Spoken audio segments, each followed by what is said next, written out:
Election-related violence has come about as African countries have become more democratic. We have more elections being held in Africa. As they have become more routine, they have also become very contentious because the stakes are now centered around winning or losing elections. And so as the elections become more important, we have to prepare for violence, and this is what exactly has been happening over the last few years. The first and the major cause is when the contenders do not agree on the elections, and yet they go to the elections. Then you have many other causes that would be political or technical, such as absence of a reliable voter registration, lack of confidence between the contenders, misunderstanding of the object of the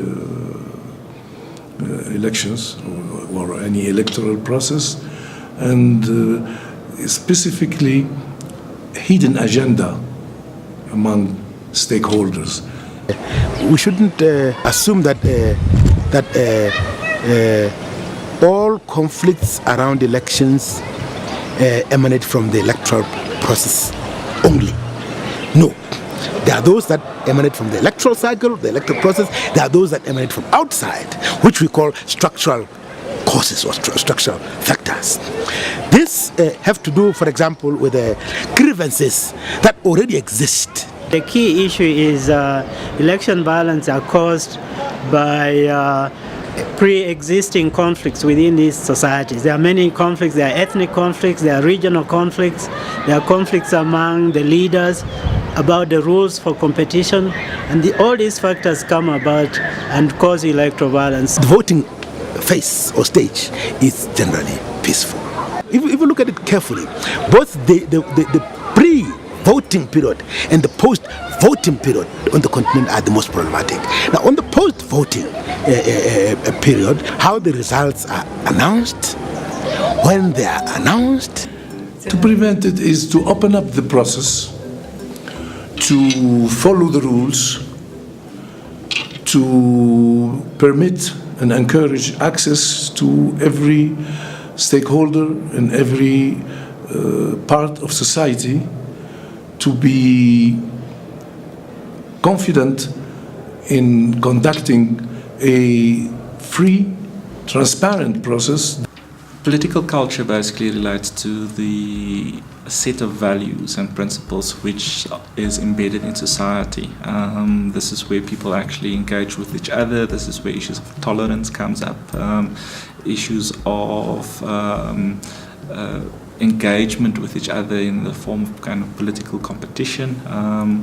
And in a sense, almost it is often the intangibles which exist in society, but which allows for one country to actually have a peaceful election and in another country to have a not so peaceful election. We need to begin from the basics. We have to say what is the nature of leadership in these countries?